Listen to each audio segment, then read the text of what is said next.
ലോക എന്ന സിനിമയെക്കുറിച്ച് ഒരഭിപ്രായം പറയാമെന്ന് കരുതിയിട്ടാണ് ഇങ്ങനെ ഒരു വീഡിയോ ചെയ്യുന്നത്.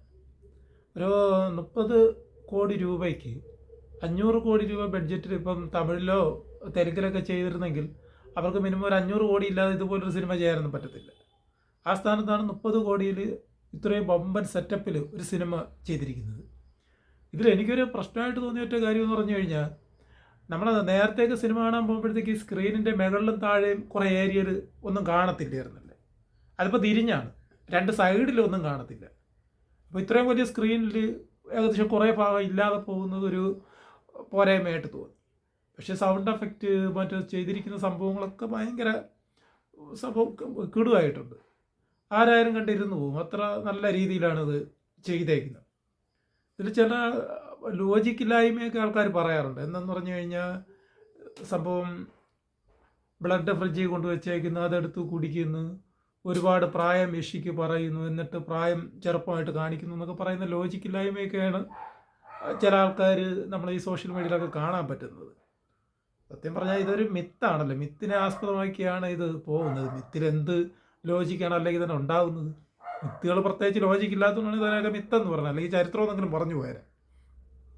പക്ഷെ അവർ മറ്റൊരു രീതിയിൽ ഇതിനെ സംഭവം ട്രീറ്റ് ചെയ്തിട്ടുണ്ട്.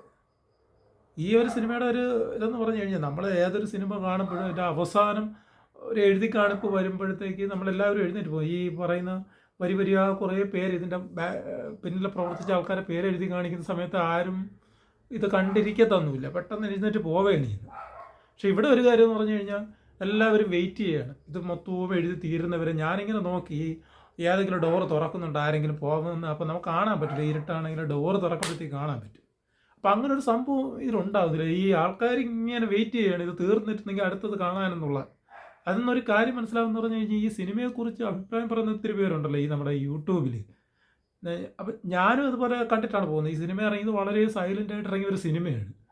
മറ്റേ യൂട്യൂബർമാരായിട്ടുള്ള ഷസാം, അതുപോലെ തന്നെ ഉണ്ണി ബ്ലോഗ്സ്, പിന്നെ ഈ അശ്വന്ത് കോക്ക്, ഇവരുടെയൊക്കെ വീഡിയോയിൽ ഈ സിനിമയെക്കുറിച്ചുള്ള അഭിപ്രായം കിട്ടുന്ന സത്യത്തിൽ ഞാൻ പോകുന്നത്. അവരാണ് പറയുന്നത് ഈ സിനിമയുടെ അവസാനം കാണണം, ഇത് എഴുതി കാണിച്ച് കഴിഞ്ഞതിന് ശേഷം ഇതിൻ്റെ ഒരു രണ്ടാം ഭാഗത്തിലേക്ക് പോകുന്ന ഒരു സംഭവം കാണിക്കുന്നുണ്ട്.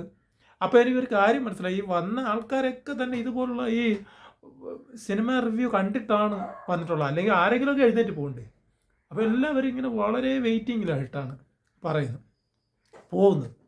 അപ്പോൾ അത് വളരെ നന്നായിട്ടുണ്ട്. പിന്നെ ഒരു കാര്യം എന്ന് പറഞ്ഞു കഴിഞ്ഞാൽ, ഈ സിനിമയിൽ മെയിനായിട്ട് പറഞ്ഞു പോകുന്ന ചാത്തനും മാടൻ ഇങ്ങനെയൊക്കെയുള്ള സംഭവങ്ങളാണ്. ഒരു മിത്ത് എടുക്കുമ്പോൾ പോലും അവരെടുത്തിരിക്കുന്ന ഒരു സംഭവം എന്ന് വെച്ചാൽ ഒന്നാം തരം മിത്തുകളെയല്ല, സെക്കൻഡ് ലെവലിൽ നിൽക്കുന്ന മിത്തുകളാണ് എടുത്തേക്കുന്നത്. അതുകൊണ്ടാണ് ഈ ആൾക്കാർ മൊത്തം ലോജിക്ക് തിരക്കി പോകണം. ഇതിൽ എങ്ങനെ ശരിയാവും? യക്ഷി സാധാരണ രീതിയിൽ നിലവിലുള്ള പണ്ടത്തെ സിനിമകളിലൊക്കെ യക്ഷി അവസാനം തളയ്ക്കും. എങ്ങനെ പോയിരുന്നാലും യക്ഷിയെ തളയ്ക്കാതെ ഒരു നിവൃത്തിയില്ല. അവസാനം ആൾക്കാർക്ക് ശല്യം എന്നുള്ള നിലയ്ക്ക് ആരെങ്കിലും വന്ന് അറിയപ്പെടുന്ന ഏതെങ്കിലും ആൾ വന്ന് യക്ഷിയെ തളയ്ക്കും. ഇവിടെ യക്ഷിയെ തളയ്ക്കുന്നൊന്നുമില്ല, യക്ഷിയെ തളയ്ക്കാതെ തന്നെ കൊണ്ടുപോവുകയാണ്. അവസാനം വരെ എത്തുമ്പോഴും യക്ഷിയെ തളയ്ക്കുന്നൊന്നുമില്ല.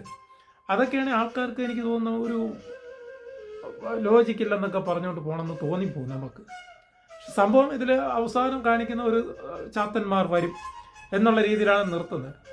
എന്നിരുന്നാലും സിനിമ നല്ല സെറ്റപ്പായിട്ട് ചെയ്തിട്ടുണ്ട്. അതിൻ്റെ എല്ലാ ഭാഗങ്ങളും നല്ല രസമായിട്ട് തന്നെ ചെയ്തിട്ടുണ്ട്. ആരും ബോറടിച്ച് പോവാതെ അത് കൃത്യമായിട്ട് അവർ മെയിൻറ്റെയിൻ ചെയ്ത് പോയെന്ന് പറയുന്നത് ഈ ഒരു കാലഘട്ടത്തിൽ അവർ എടുത്തിട്ടുള്ള ഭയങ്കര ഒരു വലിയ സംഭവമായിട്ട് നമുക്ക് മനസ്സിലാവും.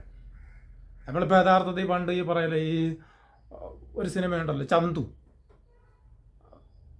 വടക്കം പാട്ടുകളെന്ന് പറഞ്ഞിട്ട് ഇതിലുള്ള ചന്തു എങ്ങനെയാണ്, ചന്തു നിലവിലുള്ള സിനിമകളിൽ മൊത്തവും ചതിയൻ എന്നുള്ള ഇതിൽ നിന്ന് ഇയാൾ ചതിയനല്ല എന്നുള്ള രീതിയിൽ ഒറ്റ കഥയിൽ നമ്മുടെ മമ്മൂട്ടിയുടെ സിനിമയായിട്ടുള്ള ചന്തു